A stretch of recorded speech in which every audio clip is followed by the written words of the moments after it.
It was 2:17 a.m. when Sarah's phone rang. She was lying awake in her apartment in Chicago, scrolling through social media, unable to sleep. The number on the screen was unknown. Normally, she ignored calls that late. But something felt different. The phone kept ringing. After a few seconds, she answered. "Hello?" There was silence. Then a man's voice whispered, "Please don't hang up." Sarah sat up. "Who is this?" The man sounded terrified. "I don't have much time. You need to listen carefully." Sarah frowned. "Is this some kind of joke?" "No," the voice replied. "I'm calling from your apartment." A chill crawled up her spine. She looked around her living room. The apartment was empty. "What are you talking about?" "I'm in your apartment, but not tonight." Sarah's heart skipped. "What?" The man took a shaky breath. "It's hard to explain, but I'm calling from exactly 1 year in the future." Sarah almost laughed, but something about his fear stopped her. "Okay," she said cautiously. "If this is real, tell me something only I would know." The caller immediately answered. "You have a scar on your left knee from falling off a bicycle when you were 9. Sarah froze. Very few people knew that. The man continued. "Your cat, Luna, is sleeping under the kitchen table right now." Sarah slowly turned toward the kitchen. Luna was there, exactly where he said. A knot formed in Sarah's stomach. "Who are you?" The voice hesitated. Then he said, "I'm your husband." Sarah nearly dropped the phone. "Husband? I'm not married." "I know, not yet." The caller sounded exhausted. "As crazy as this sounds, you need to trust me." Sarah's hands trembled. "What do you want?" The man lowered his voice. "Someone is watching you." The room suddenly felt colder. "What?" "Don't look at the window." Sarah immediately looked at the window. Big mistake. Across the street stood a tall figure, perfectly still, watching her apartment. Watching her. Her blood turned to ice. The figure's face was hidden in darkness. "Do you see it?" the caller asked. Sarah couldn't answer. "Listen carefully," he continued. "Close all the curtains right now." Sarah rushed across the room and shut every curtain. Her breathing became rapid. "What is that thing?" There was silence. Then, "It isn't human."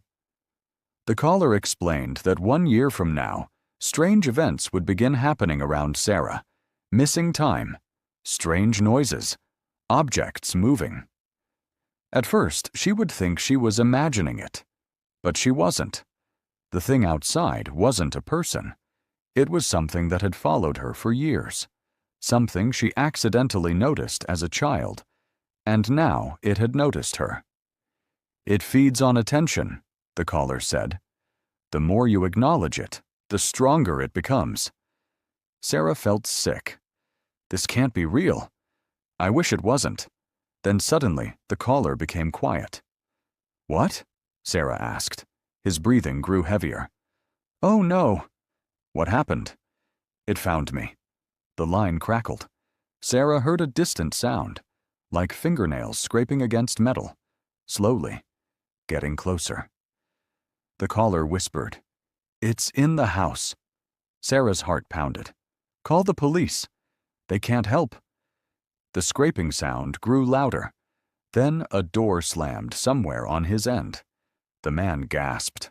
"It's upstairs." Sarah could barely breathe. "What do I do?"